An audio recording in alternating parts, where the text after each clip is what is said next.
Okay, Maybe until 2 p.m. until 2 p.m. Okay, thanks. Assalamualaikum warahmatullahi wabarakatuh. Bismillah, walhamdulillah, wassalatu wassalam ala rasulillah wa ala alihi wa sahbihi ajma'in. Thank you so much everyone for coming today, and it's been an honor for me to be invited by Britzone Surabaya, one of the known English clubs in Surabaya, which holds online and hopefully soon also offline classes for English practicing skills to practice everybody's, let's say, everyone's hidden talents, perhaps, because especially during the pandemic, we couldn't really interact. And right now, we recently have offline classes in our university in campus, and I'm grateful for that. And I hope that I could share some of my, in one part, personal experience to you guys about what building an argument is about and how to be a good public speaker, as well as how to manage that skill, those skills that we have already learned from public speaking in academic writing. So can I do a little quick survey? How many of you guys are university students right here? I can see some of my students from UINSA are also here. Can you raise your hand if you're a university student? I just want to know. Okay. Okay. So we have some of us are university students. Okay. There is also one person who went to UNESA. Okay, that's fine. And is there any of you who are currently working? Yes. Any of you who are currently working? Okay, thank you so much. Okay, let's just say some of us are still students and some of us are already working. And to make things short, in my personal experience, while we are still students, as well as after we already graduated, and whether we are working as a freelancer or we are working as uh, any other type of occupation which requires public speaking or academic writing skills, I believe that these skills that we will learn today will hopefully help you guys, as well as try to help myself in improving my method of teaching, perhaps in class. So can you go to the next slide, please? Okay, between public speaking and academic writing, where is the correlation between these two seemingly contradictory skills? First of all, we need to know that learning is a lifetime journey, but time is limited. You know, some of us who still have regrets in the past, and why didn't I learn public speaking earlier, or why didn't I practice my academic writing skills earlier? Things like that. We should just move on. We should just move on to the fact that yes, time is limited, but it doesn't mean we stop learning. Although we are already working, although we are still university students, and it's not about uh, whether it's too late to learn. I would say it's never too late to learn for every one of us who wants to start something new. And public speaking, previously I've done another webinar session like this, and some of the participants, they actually say that I'm nervous when I'm speaking in public, so what should I do? First of all, you need to have a clear intention. What do you learn this skill for? To benefit other people, and perhaps at least to make yourself more professional in your field, because the more you are professional in your field, the more you are capable of helping others. And that's what really means when it comes to learning a new skill, is that you need to have the intention that you want to improve yourself so that you can be beneficial for others. Public speaking skills. In classes, we have class presentations, or in our workplace, whether we are working as a freelancer, or we are working in a company or in an office, or maybe we are a businessman, somebody who sells and promotes products. We do need public speaking skills, whether it is directly selling items to the customer, or perhaps indirectly, such as recording a video through social media and promoting, endorsing a product.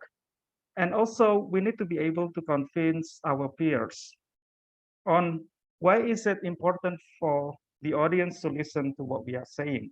Show that we care to the audience, and show to the audience that the message that we are carrying is important for them. Meanwhile, in academic writing, in class, in our university, in colleges, at school, we have been given assignments by our lecturer or by our teacher to write essays. Perhaps you are currently working on a thesis, an undergraduate thesis, to be able to move on to the next level after you graduate. If you are an academic person, somebody working as an analyst or as a researcher, you might be writing a research article. Or maybe if you're a journalist, you write in news columns. So to make things short, both public speaking and academic writing is essentially important in professional field, whether before you graduate, while you're a student, or after you graduate. Both skills require intensive practice. So building an argument is important to enhance our public speaking and academic writing skills. What do I mean by argument? Okay, can you move on to the next slide, please?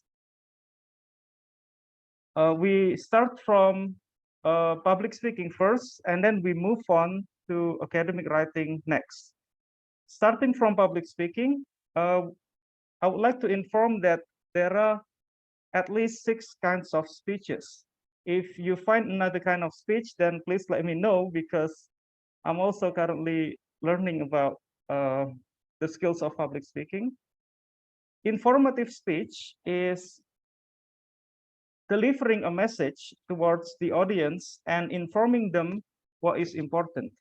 And one of the ways to do informative speech and to make things more creative is that, let's say you read the news, let's say you read an article, and let's say you heard some ideas from somebody, or your lecturer explained something, and you want to reshape that explanation in a such easy to understand way and retell it to your friends, so that the complicated ideas and set of information becomes as simple as possible to make your friends understand. This is the skill of informative speech. Persuasive speech is to make our audience, or to make our peers be more attracted towards our arguments and towards the idea that we are trying to tell them, and to make them more, let's say, to make them do what we say. That's persuasive speech. Let's say somebody is giving a speech about the importance of protecting the environment. And then after listening to that person's speech, you start to agree that it's important to protect the environment. That means it's an effective persuasive speech. There is also a ceremonial speech. This is the kind of formal speeches that you see, let's say somebody giving a speech in a wedding ceremony, or maybe a religious khutbah, religious sermon, and other formal occasions. This is ceremonial speeches. And the fourth kind of speech is communicating in groups. Communicating in groups, perhaps you are doing a class presentation, and how to divide which material should be delivered or conveyed by which speaker. This is what makes communicating in group skills important. As well as the other way of seeing communicating in groups, it also means how a speaker can speak on behalf of another group of people and convey their ideas to the audience without any misconceptions, let's say. So sometimes, and there are groups of society, let's say, they have several demands that they want to say, but then they cannot speak for themselves, so you need somebody to speak on their behalf. That's communicating in groups. Business and professional presentations. When you come to the field of business, or even in office, sometimes you need to make some partnerships and collaboration with other institutions. And you need to deliver a speech which, let's say, show that both institutions' ideas and goals are in line so that it's easier to collaborate and cooperate. And number 6 is presenting your speech online. Now, presenting your speech online, one of the ways is through Britzone's webinar like we have today. Not only that you need to know public speaking skills, but you need to be able to operate, let's say, Zoom meeting and other applications. Can you move to the next slide? Okay, speak up. Now, before we talk about arguments, okay, because arguing doesn't sound really good, but speaking up needs to come first before being able to argue. And what kind of arguing do we mean?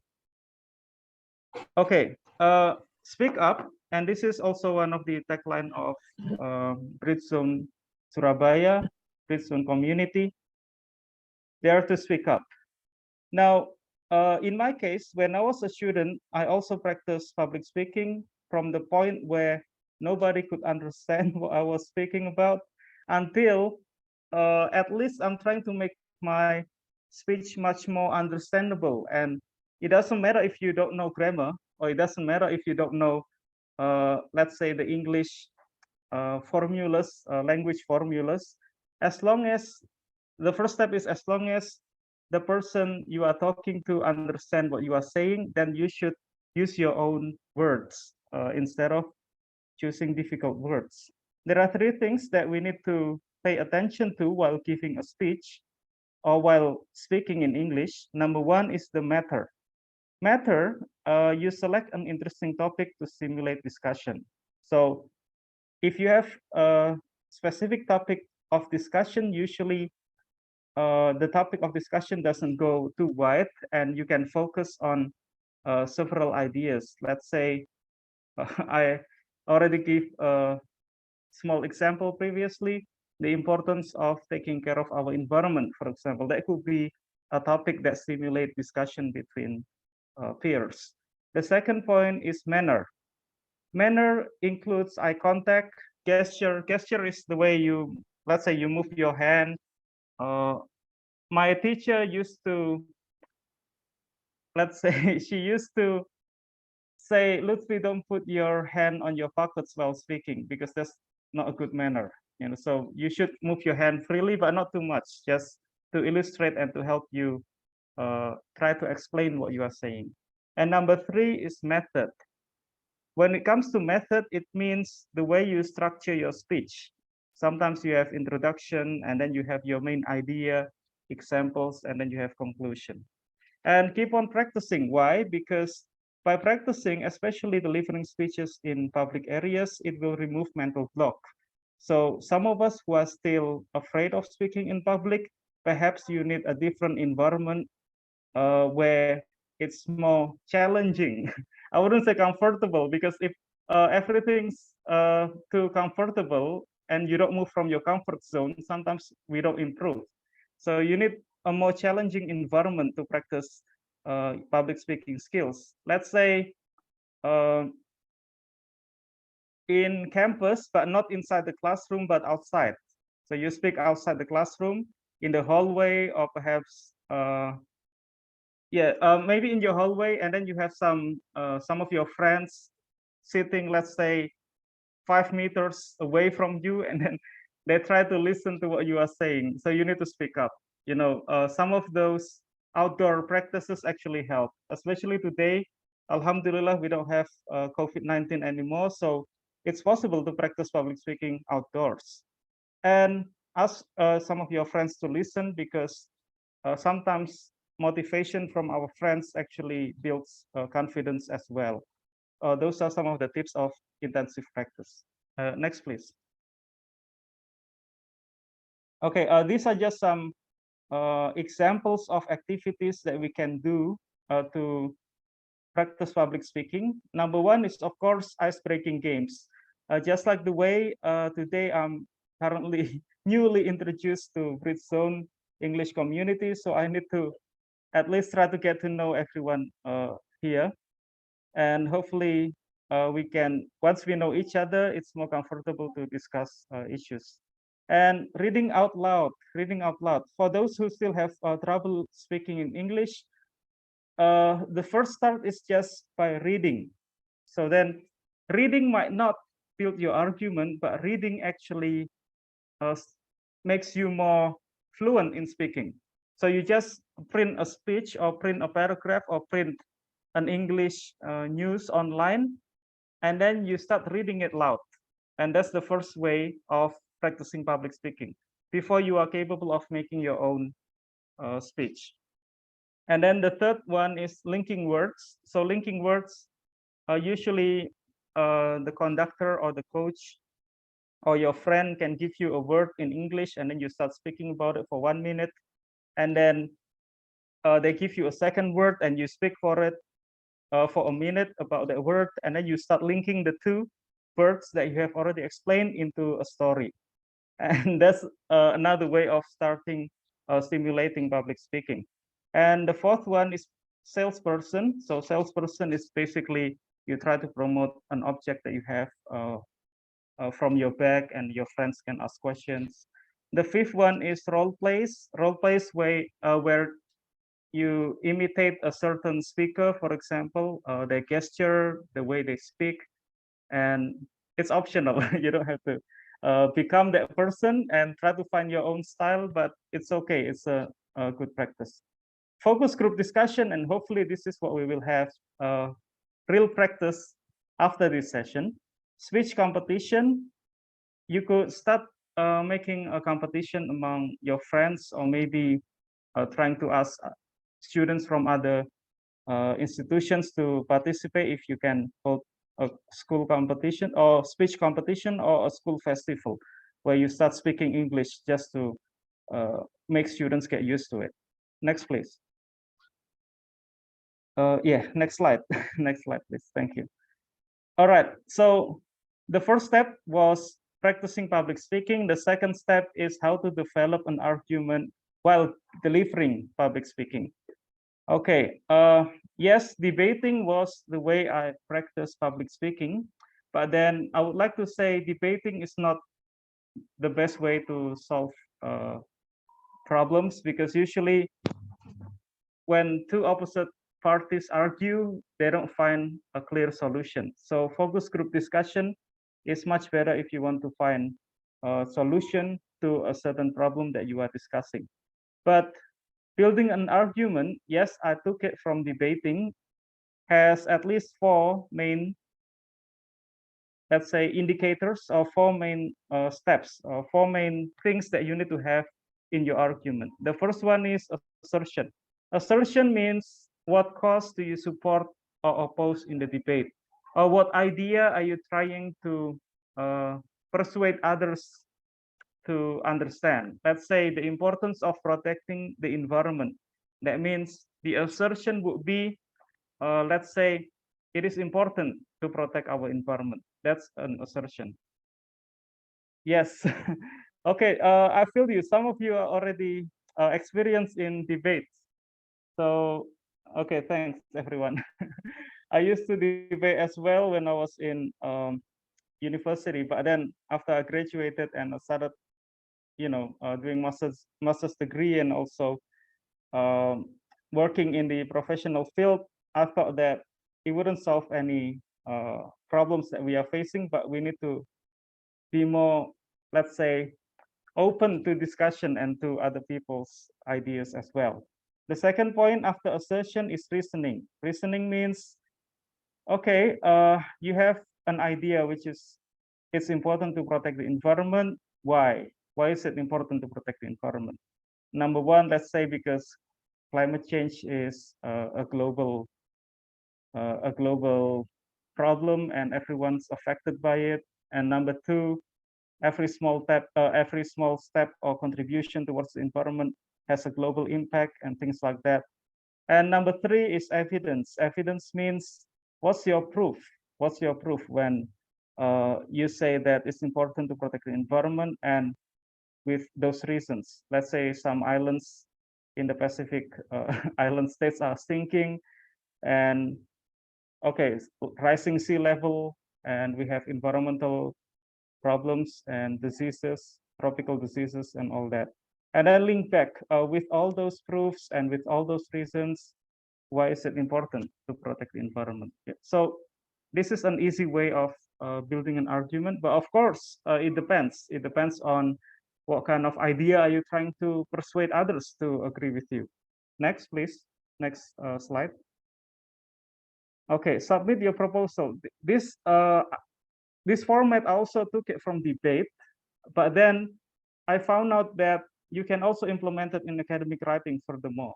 So whether you are trying to propose a policy in debate, let's say, you need these four items. Or maybe if you are writing a proposal, whether it is an academic writing, like a thesis proposal, you know, you have thesis proposal before you have the final thesis exam. Or maybe if you are an event organizer trying to organize an event, you need to have a proposal, right? And despite all the technical terms that we have inside a proposal, what does a proposal need to have? Number one is the urgency. You have to describe what is important about this event that you are trying to organize, or what is important about this policy that you are trying to propose. What's what's so important about it? You could start by explaining a problem that we need to solve. You could start by explaining how this issue is unique and all that. And then next you have feasibility. Feasibility means show to others that this proposal is capable of being implemented, meaning that it's not too imaginative, it's not something that is not real, but this proposal can be implemented with certain steps. And those certain steps will be explained in the mechanism. Let's say I'm proposing to hold a Britzone English community seminar. What's so important about it? To make everybody speak English. That's the urgency. The feasibility, yes, we can organize it online. We have Zoom meeting, we have the committee, and mechanism, you start writing down your schedule. Okay, from 1 o'clock until 3 o'clock. And then what are the sets of schedule? What will the participants do in the focus group discussion session? And all that is in the mechanism. And in the solvency, you explain what kind of benefit are we going to have after implementing this proposal. Next slide, please. All right, so we've talked about a little bit about public speaking. We've talked about building an argument in public speaking. We've talked about starting a proposal. Now we come to the academic writing part, how to write a research proposal. And this is what I mean by academic writing, because when I was in an undergraduate student, yes, I used to do English debating. I used to become event organizers. I used to deliver speeches, and I used to travel a lot. But then after I graduate and I started master's degree, I realized that, oh, I've been too busy doing non-academic activities that I forgot the importance of academic writing. And I finally understood it, especially right now when I'm a lecturer, that writing is as important as public speaking. So if you can learn both, why do you just focus on one of them? Okay, writing a research proposal. And this might be beneficial, this might not be beneficial. At least let's try to discuss it. It's worth knowing rather than not being able to, let's say, to write a proposal properly. Because even my university students, some of them have trouble in writing a thesis proposal, and I hope that this can actually help them.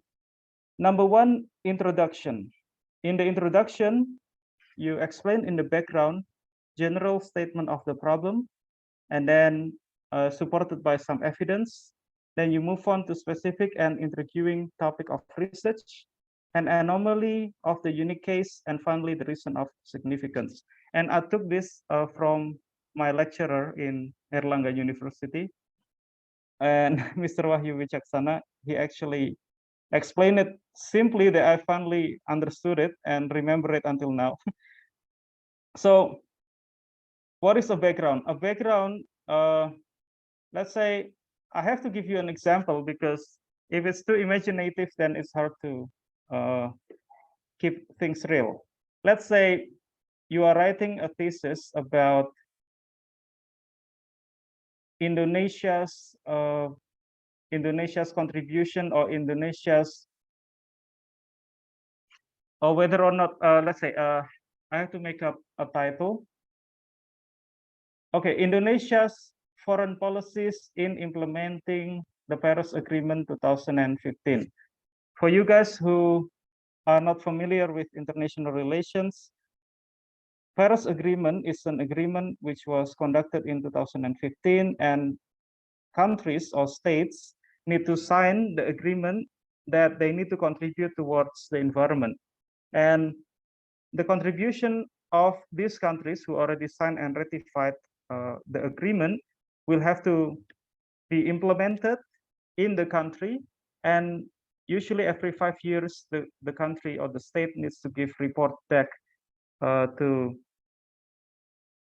the Paris Agreement to show that we have contributed some of these real policies that we implemented. Okay, let's just say that's the example. So the general statement of the problem would be environmental problems is important, and states have already contributed towards the Paris Agreement. And then specific and intriguing topic of research would be something like the Paris Agreement has been mostly the responsibility of developed countries, but developing countries like Indonesia actually also willing to contribute. The unique case is that Indonesia, let's say, although we still have some quota, or we still have some rights to develop our industrialization, actually we want to be carbon neutral by 2060.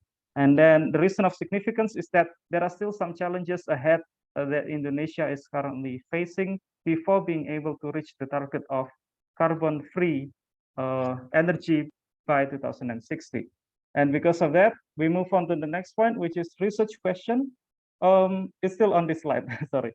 Research question, formulate a research question based on the background of the problem using concise and specific keywords. So the research question would be, to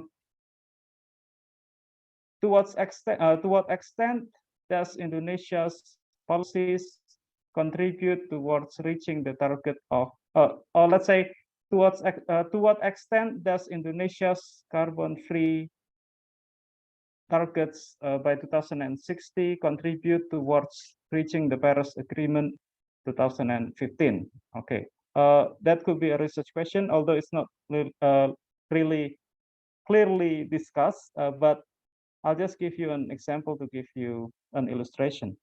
And then the urgency of research to examine a specific case using theories. The theories will be, let's say, environmental regime, which is Paris Agreement. And then the specific case will be Indonesia's target in reaching carbon-free energy by 2060. And then you can use certain concepts like environmental protection, states contribution, and all that, or to propose a new theory by or concept by analyzing cases. Can you move to the next slide? Okay, literature review, and some students still have trouble writing literature review. In literature review, you write down the theoretical framework. Explain ongoing theoretical debates on concepts cited from academic literatures, and how will this research contribute by adding new detail to current incomplete theoretical debates. Discuss on the case and determine the writer's unique research position. So when we talk about environmental problems previously, let's say in previous literatures, meaning journal articles or ebooks which have already been written, there is already a set of discussion about which countries contribute which policies towards reaching the target of Paris Agreement, mostly developing countries, developed countries, and some have already talked about Indonesia, but not about the target of Indonesia's policies in reaching carbon-free energy by 2060, but have already talked about something else, such as, for example, how Indonesia can export the palm oil products to Europe while facing some trade restrictions and all that. So then you try to show the position of this case is that how a domestic state's target can influence the effectivity of implementation of an international target, which is the Paris Agreement. So that's how the writer puts his or her position inside the debate between various writings which have already been talking about Paris Agreement. So then the position of the writer is that trying to explore deeper on how a country's domestic target can actually also contribute towards the international targets that the country have already signed and ratified. So then the thesis statement or the argument would be, let's say,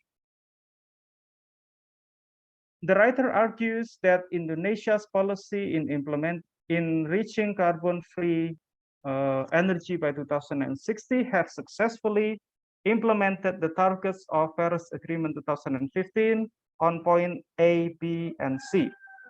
The A, B, and C, you take it from Paris Agreement. Let's say there are 10 targets in Paris Agreement, then 3 out of 10 have already been reached by Indonesia. That could be an argument, and that's what you will prove later on in your chapter 4 or in your results and discussion. And methodology comes next.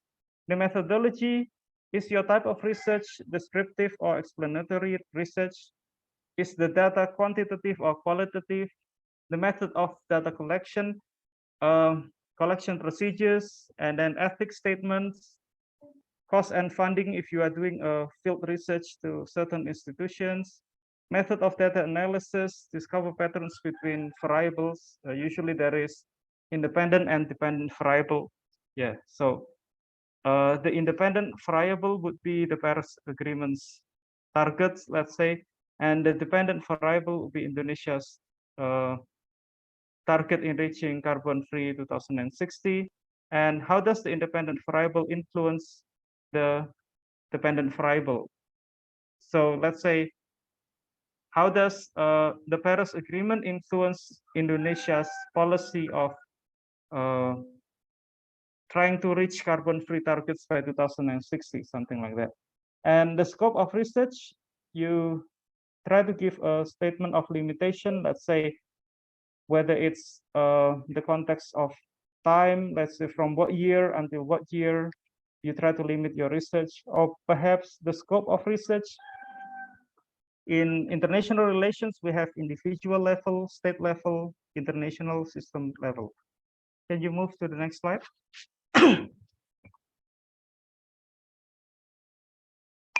Okay, next slide, please. Okay, thanks.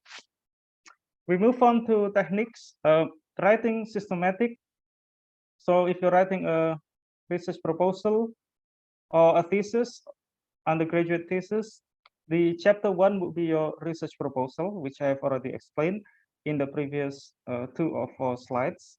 And chapter 2, conceptual development, meaning the concepts, the academic concepts that you have between theory and practice, the theoretical debates. And chapter 3, you talk about the dependent variable. This is the descriptive part, but it doesn't have to be like this. So you talk about Indonesia's carbon free target by 2060 on chapter 3, for example. Unless if chapter 3 is your method, then it becomes the next chapter, which is chapter 4. But if the method comes with chapter 2, or with your proposal. That means chapter 3 can be talking about the dependent variables such as Indonesia's target of being carbon-free energy by 2060. And chapter 4 is your analysis, your results and discussion. How does your independent variable influence the dependent variable? How does the Paris Agreement 2015 influences Indonesia's policies in reaching the carbon-free energy target by 2060? And finally, you have a conclusion on chapter 5. The list of chapters actually depends on how you write your proposal or your research or your thesis, if it's already completed, and on, let's say, what is necessary. So if you need 4 chapters or 5 chapters, even 6 or 7 chapters, it's up to you. It depends on the steps that are required in completing your thesis or your research proposal. Okay, and finally, we have citations and references. These are just some technical differences, but then be consistent. And if your campus, your university, or your research institution have already stick to one, let's say, citation style, then you need to try to adjust your writing so that it matches that style. It could be APA or CSE or Chicago style. Furthermore, you can read online about these kinds of different citations as long as you follow the required citation style. Next, please. Okay, and finally, this is the last slide. The correlation between the skills of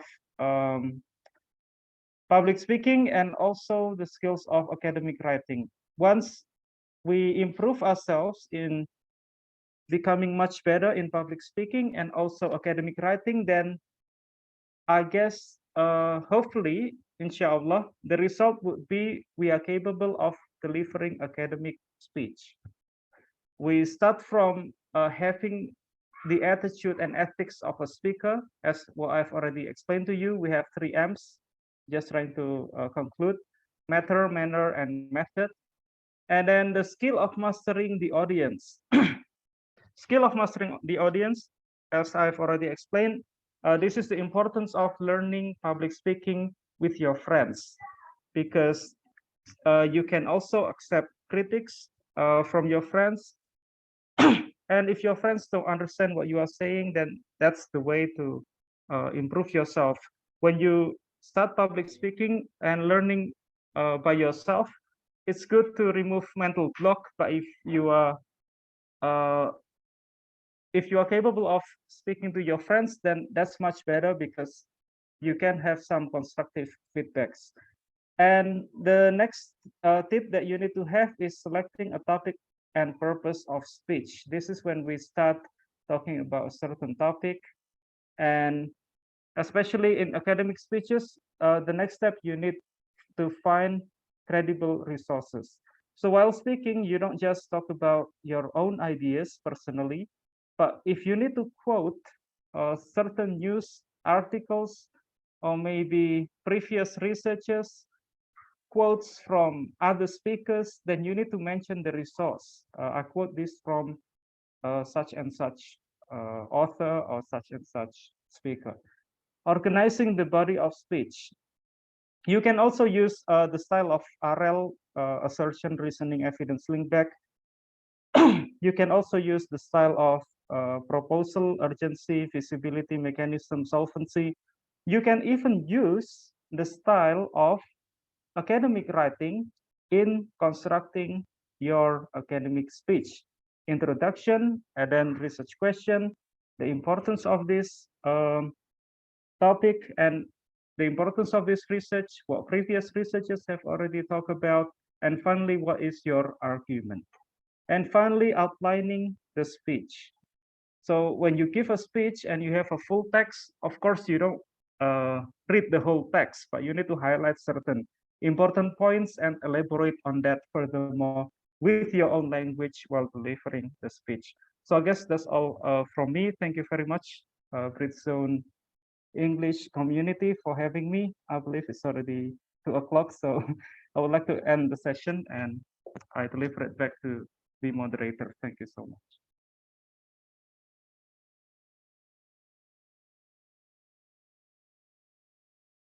Okay, thank you so much, Mr. Luthfi. I learned many things, like it just feel like I'm in my online class. Okay, I get that we need to practice to building an argument for public speaking and academic writing, and I'm having a great time. I'm sorry, am I audible?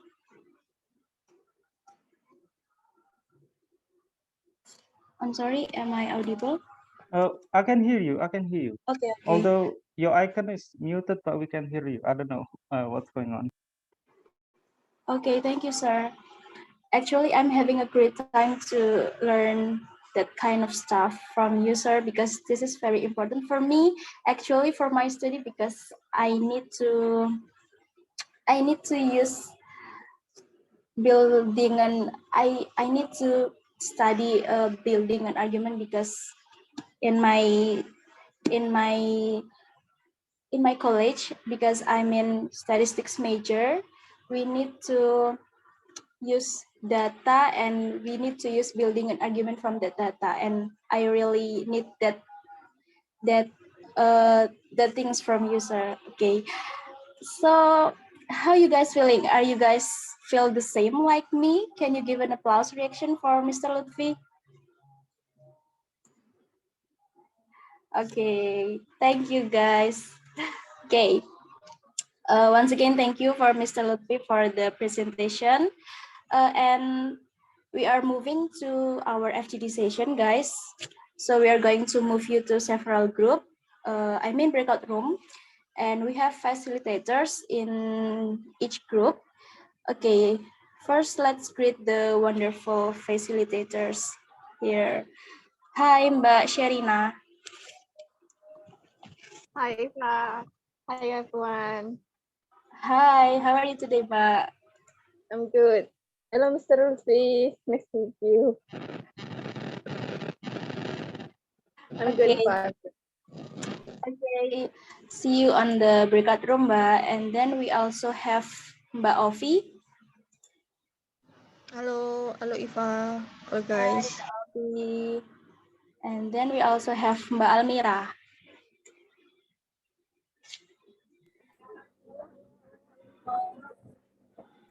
Halo. Hello, sir. And then we have Mbak Tika. I think Mbak Tika is okay. Okay. Okay, so we have 3 facilitators today, guys. And our facilitators will lead you guys to sharing about the question, and the facilitators will give the question in the breakout room, okay? Please be active, because this is your time to level up your speaking English skills, to make a new friend with everyone. And so my message is, no need to be shy, no need to be afraid. You have to be comfortable, you need to be confident. Okay, operator, are you ready to invite the participant to join the breakout room?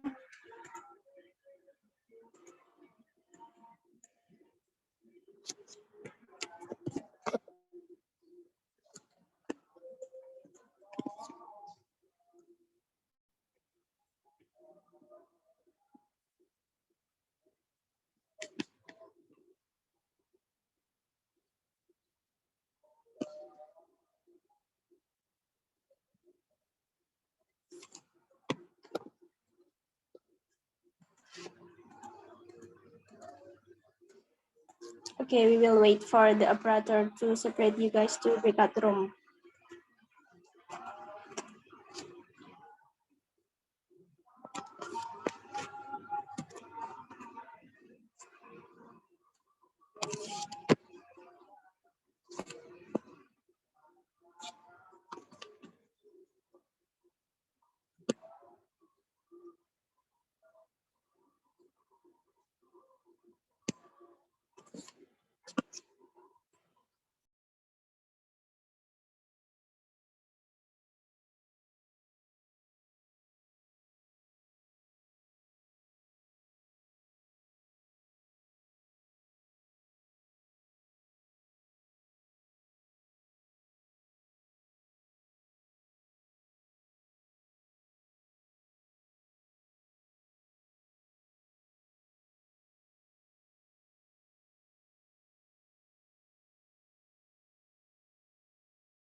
Okay, guys. See you soon.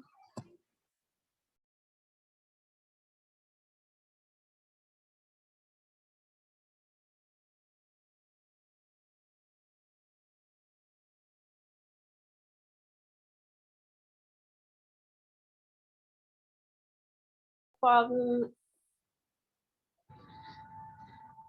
regard it from last discuss, I get it.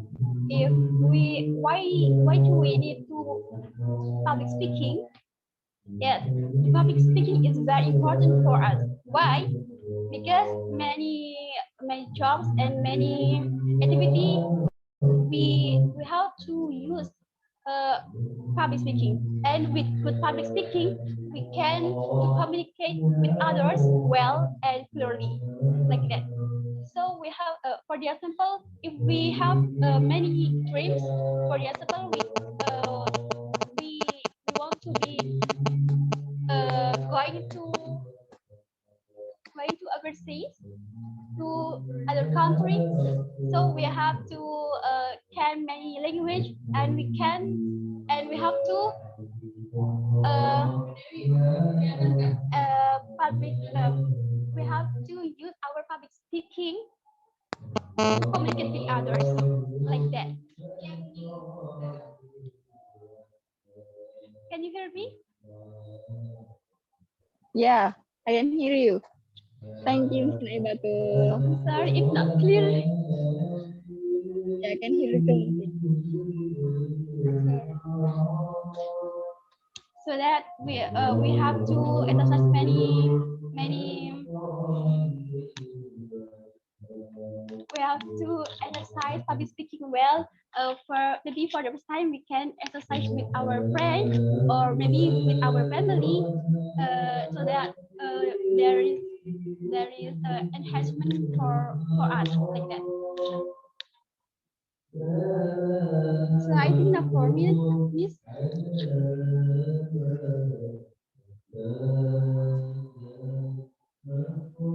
Hello. Thank you. Yes, Okay. thank you, Miss Naibatul. You're welcome. Thank you, Miss. Okay, thank you, Kak Sherina and Kak Naibatul for the explanation. I think your discussion went very well, right?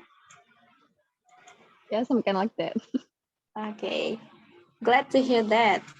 And then we move to the second facilitators. There's Mbak Almira. Hi, Mbak Almira. Hello, hello. Am I audible?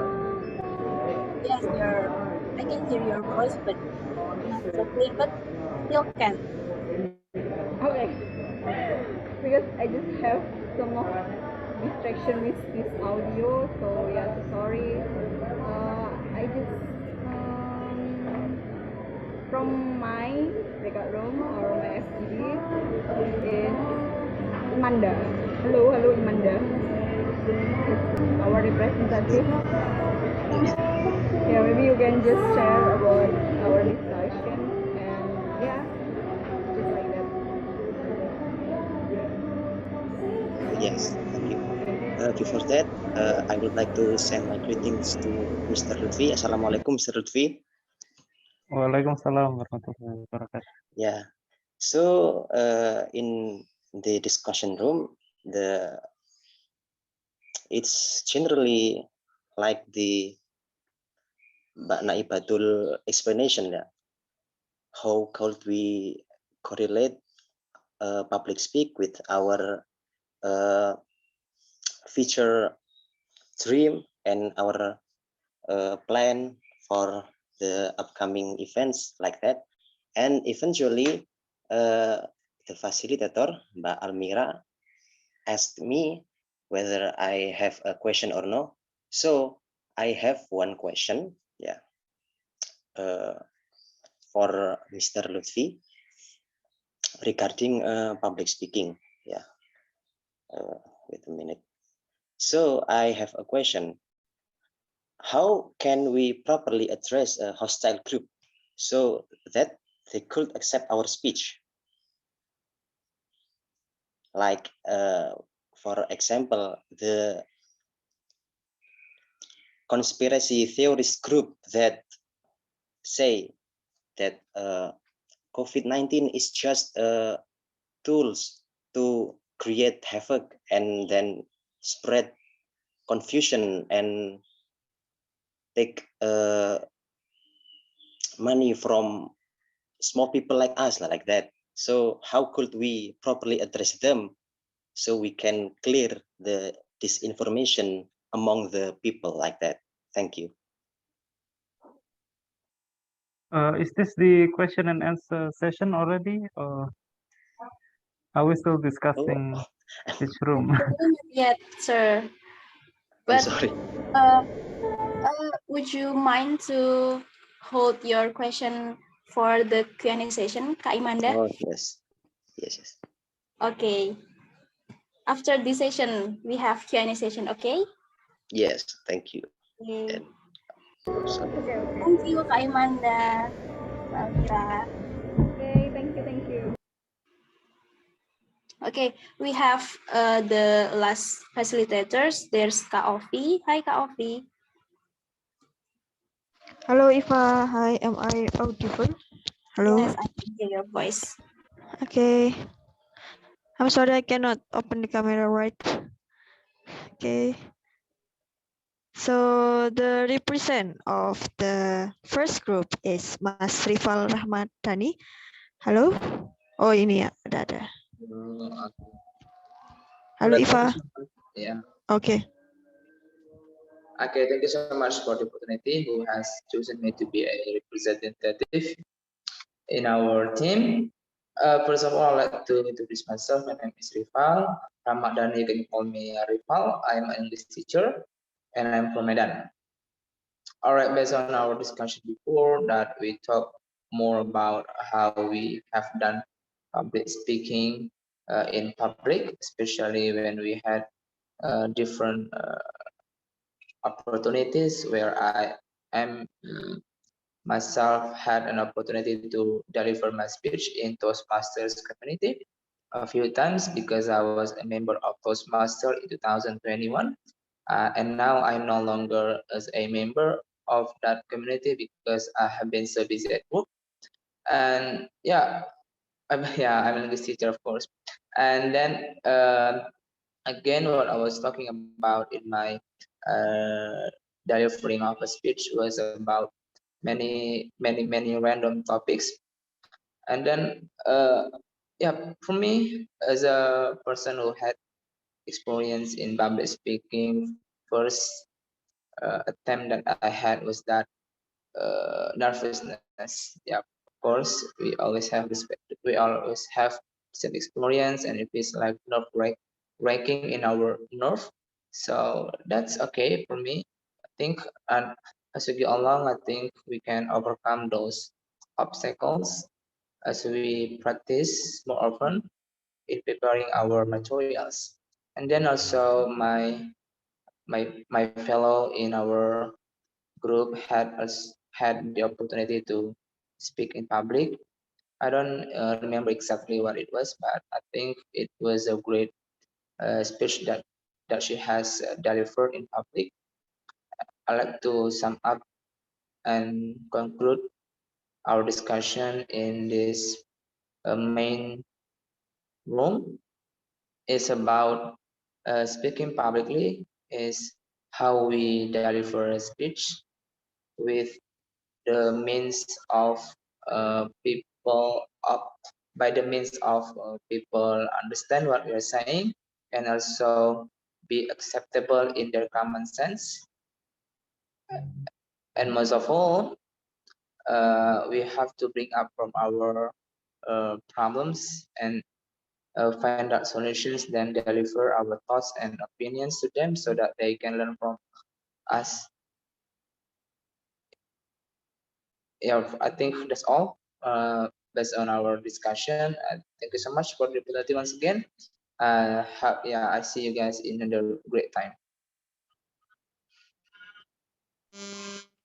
Thank you. Thank you. Thank you. Thank you, Mbak Ovi and Kak Rival for the representation. It was great to hear all of you guys discussing the questions together in the breakout room. And maybe before we move to Q&A session, Mr. Luthfi, would you like to give them a feedback maybe? Well, it was really nice to listen to everybody, to Kak Rival, also Kak Naibatul Hikmah, and also previously we also had Mr. Imanda Bagus, and uh, actually I'm still I still face the same things, the same problems that you guys are facing. So nervousness, yes, I do face nervousness sometimes, and it's a daily struggle, I guess. So you can't remove nervousness completely, but maybe you try your best not to show your nervousness, perhaps when you are facing the public. Let's say if I'm a lecturer right now, but when I first started teaching, it wasn't really that easy either. And addressing the students, sometimes if the students discuss their own things, and then how do we start the class? Am I capable of making others understand? All of these worries actually come into our mind, and we just try to renew the intention again, try to remind ourselves why is it important for us to deliver this speech properly, because we want the audience to understand. We want the people to understand what we are saying.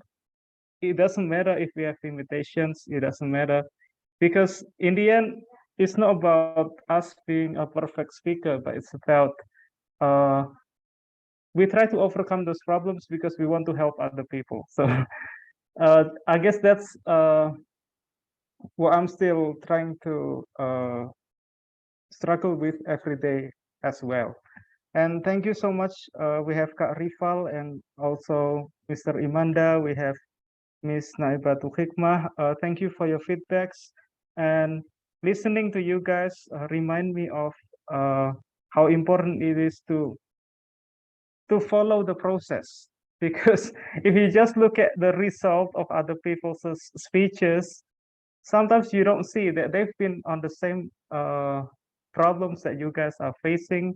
I've been on the same problem as well, and I'm still facing problems as well that I'm trying to overcome every day. But then we all share the same common ground on this meeting, that it is important for us to, although we have limitations, to keep improving ourselves and try our best to help other people. And it's nice to hear feedbacks from Kak Rival, Mr. Imanda, and also Ms. Naibatul Hikmah, how their previous experiences and also the kind of occupation that they are having right now, whether being a teacher or a student or someone who have previously graduated. It's nice to know, for me personally, it's nice to know different kinds of experiences that everyone's having, because when we share our experiences, we get a broader understanding of other people's life, not only focusing on ourselves, not only trying to improve ourselves, but understanding the audience and getting to know our peers is also equally important in public speaking, because we are not speaking to a wall or a non-living object. We are speaking to people. And overall, thank you so much for sharing your ideas, and I've been inspired as much as you guys have been very contributive towards this discussion session in this FGT. Thank you so much.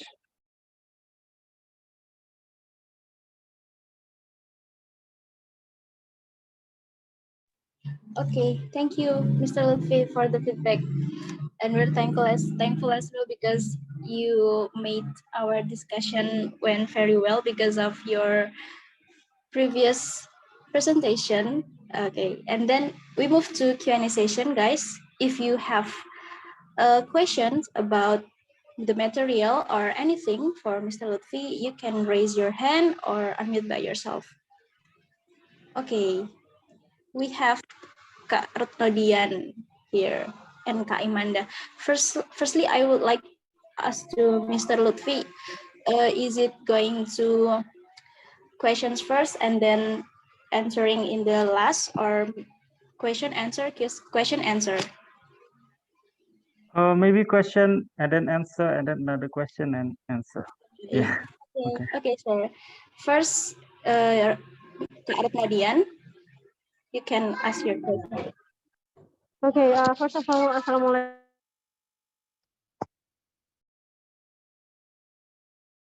warahmatullahi wabarakatuh, Mr. Luthfi. Waalaikumsalam warahmatullahi wabarakatuh. Oh yeah, I'm sorry if it's crowded because I'm not at home right now, but I'm really thrilled when I knew that this Zoom meeting was going to talk about writing, because I'm struggling with academic writing. First of all, I'd like to introduce myself. My name is Dian, but you can call me Dian. I'm an English tutor, not teacher, because I don't teach English at school, but I teach English online. And I'm a freelance writer. I write English articles for several websites and a YouTube channel. I'm always enthralled with writing. So here's my question.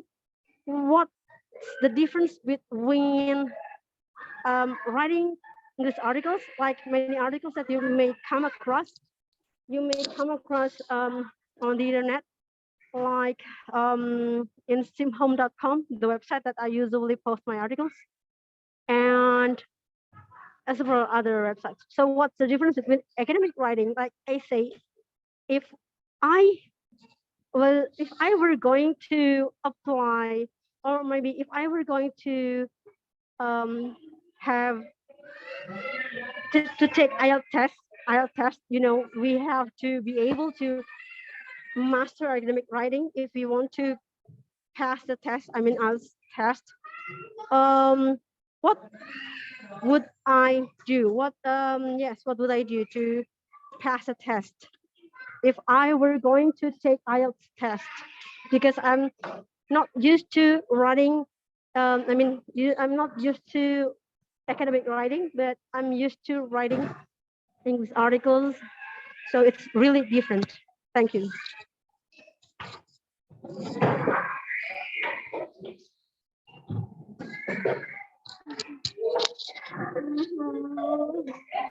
Okay, thank you for the question.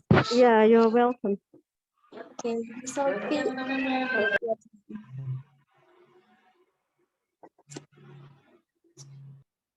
Okay. So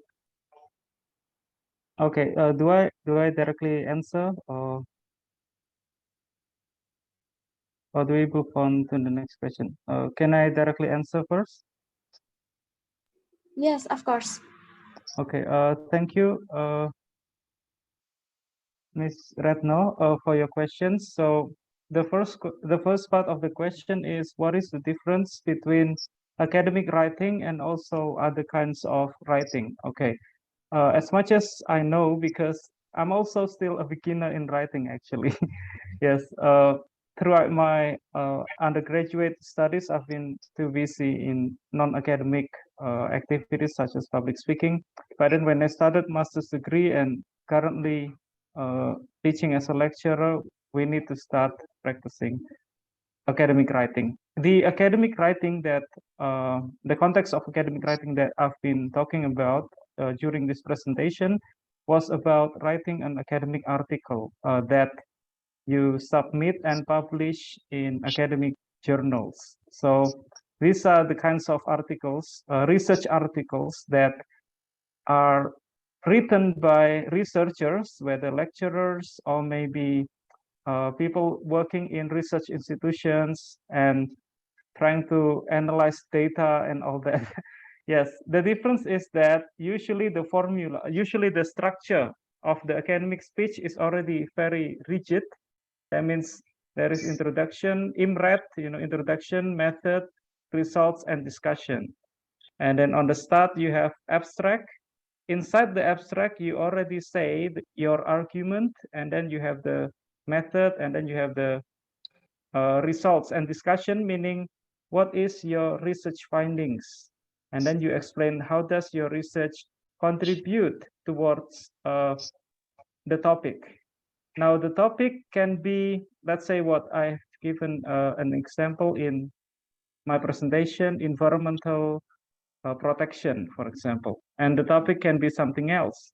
It could be, let's say, human security. It could be economic development and other topics as well. So what makes an academic article a good article is that it contributes towards the topic or towards the whole body of knowledge that you have in the world. So you talk about what previous studies have already talked about, where do your argument or where does your article stand, what contribution does your article give towards the academic world in that topic.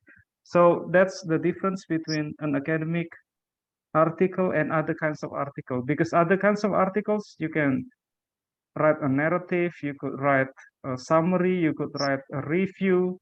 The difference is that if it's a research article, you have academic contribution, which improves, it develops the knowledge on that specific topic. And then the second part of the question on Ms. Retno's part, what to prepare in IELTS test. I'm very sorry, I've never participated in IELTS test yet, so honestly, I don't know what to prepare. I've only done TOEFL and TOEIC, but you know it's without writing, so yes, I cannot answer that. Perhaps you can ask somebody who is more experienced in IELTS writing. Yeah. I'm really sorry. Yeah, it's okay. Thank you Okay. for answering my question. Actually, I'm really curious about that. You're welcome. Thank you. Thank you, Ms. Retno. Yeah, you're welcome, sir.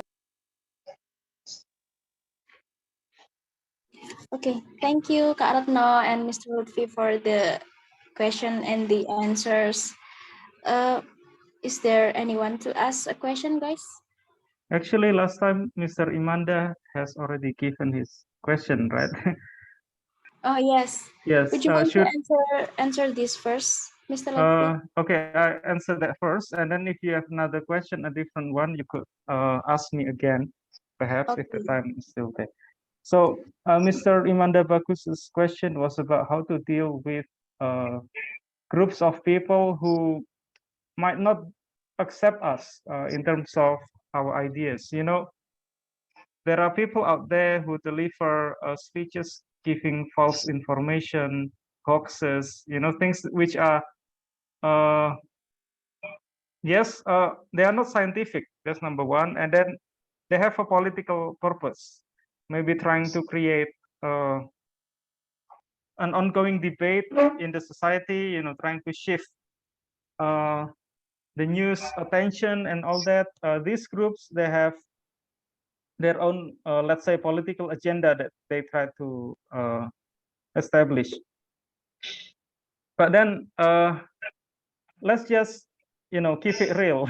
Let's just stick to the fact that not everybody will agree to what we are saying. Okay, that's just the fact. Not everybody will accept our ideas and arguments.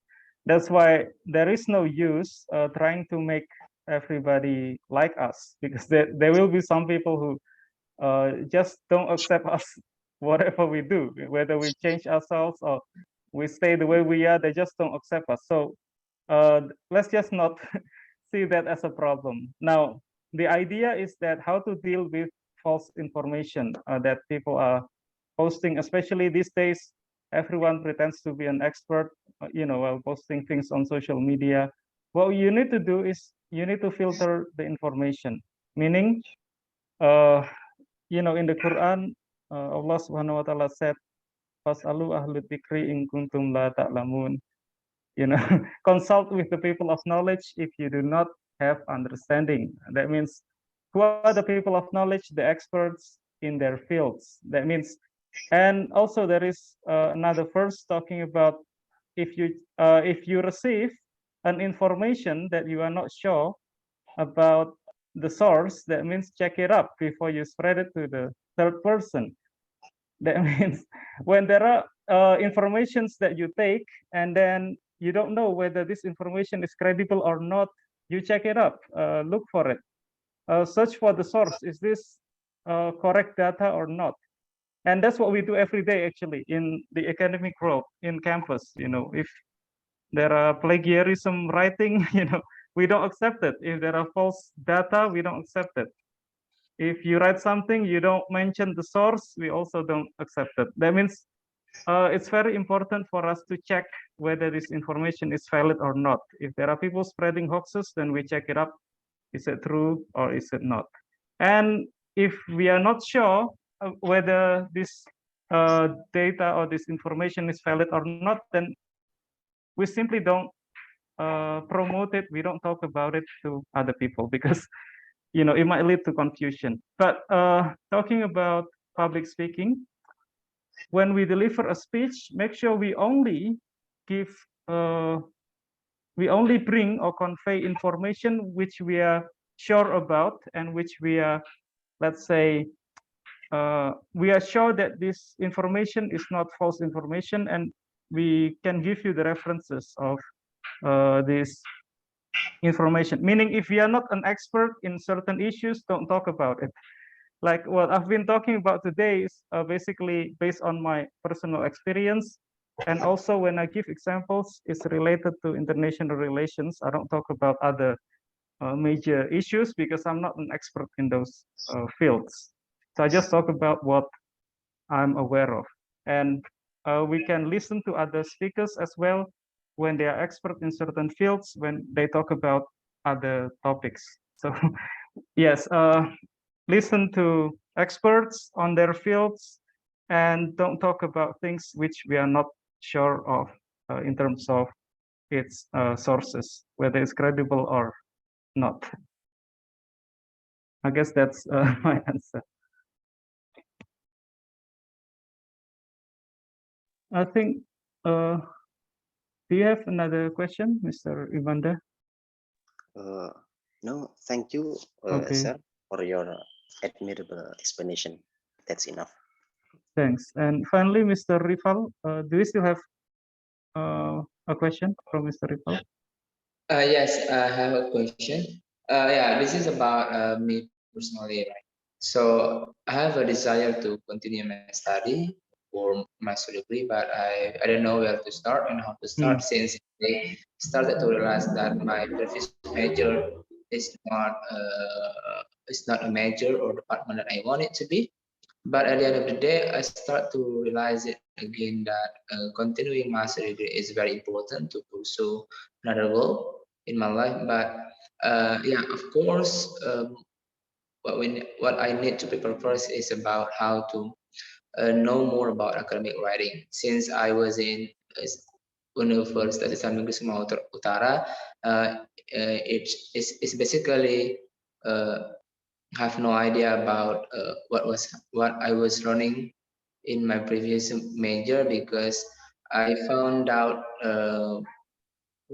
professors or lecturers were not qualified enough to be a lecturer. So I found myself it would be hard and difficult to continue my master degree if I don't have enough sources or persons that I have to talk through. So my question is where to start and then uh, how to wake up, call my desire again to continue my studies so that I have a really strong desire to be convinced to myself. I think that's my question. Okay, thank you so much. Well, because I'm from an academic field, then I personally believe, yes, continuing your studies is important. If you will, let's say, continue your studies and what to prepare and all that, do I have doubts whether my writing skill is good enough or not? Well, I started master's degree before even having a good writing skill. Even right now, I'm still practicing. So even part of my intention of delivering this presentation was also to motivate myself to write more than speaking. And it's okay, it's part of the process. So Mr. Rival, yes, I do support you personally if you want to continue your studies. There are programs where if you are busy working, you can have evening classes in master's degree. There are some campus providing evening classes. So then you can go to work and then let's say after 3 o'clock or after 4 o'clock, then you start your master's degree class. It's very possible. But my tips is that the moment you start your master's degree, you should start writing your thesis. That's my tips. Because if you delay writing your thesis until, let's say, the second or third semester, then the chance is quite hard, quite difficult for you to graduate on time, because especially if you have work. But then if you start a master's degree while already having a thesis proposal from semester 1, then inshallah it's easier. So semester 1, you enter a master's degree, you already have a research proposal. And then in the morning, you go to work. In the evening, you study master's degree. On Saturday and Sunday, you can write your thesis. And if you are already assigned to a university doing master's degree, you have full access to the library. You can discuss with your peers, with your friends, how do I improve my writing and all that. And finally, on semester 3, when you take thesis, you already 50% finished. All you need to do is consult to the lecturer, and then inshallah in 3 semesters, perhaps you can complete your master's degree. And I didn't do that. And that's why my master's degree was prolonged. It took me more than 2 years. Well, I'm not a good example.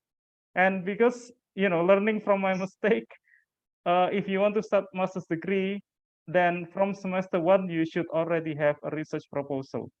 So before you apply, you can start writing your research proposal now. And even though it might change later on, at least you have already done a first step before finally completing it after consulting with the lecturer later on. So inshallah, it's possible. We just need to find the funding and then apply to which university, especially if they have online classes, that's even easier. So I guess that's my tips. Yeah. My best prayer. Yeah. Is it okay? I think I'd like to add up one more. So is there any opportunity? Is there any opportunity for me to study about methodology again or research again? Because what I learned in my university before was not that as I expected, and also not many universities required for. So my question is there any possibilities for me to restart or start off learning about methodologies, research proposals, and things in master degree, because I feel like I learned little from my previous university.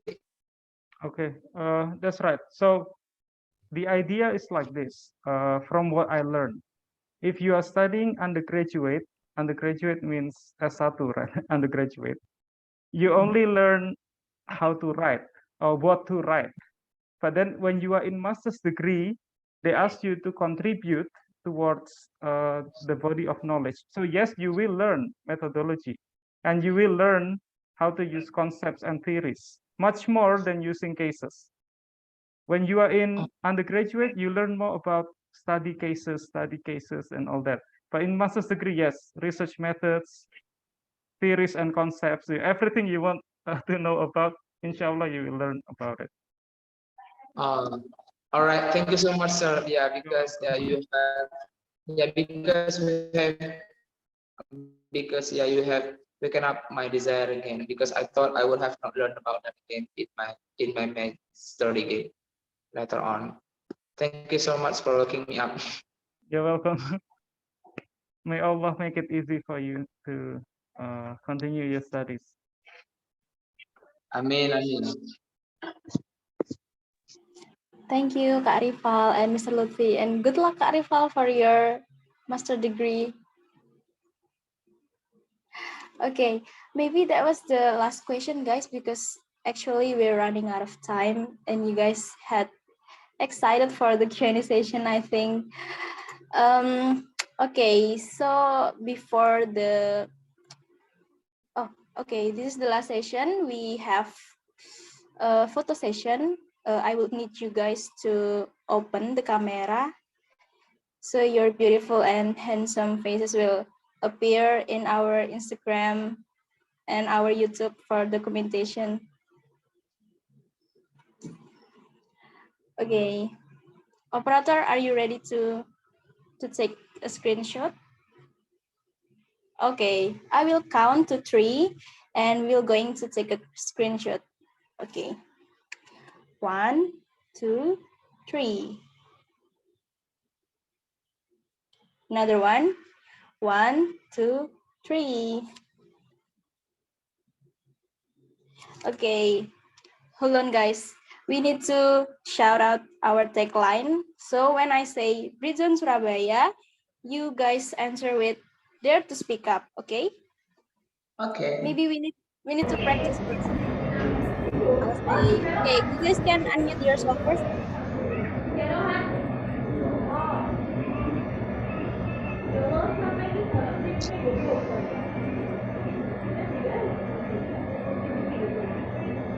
Okay, I will say. Britzone Surabaya. Dare to speak up. Okay. I will try. Okay. One. Satu, dua, tiga. Britzone Surabaya. Dare to speak up.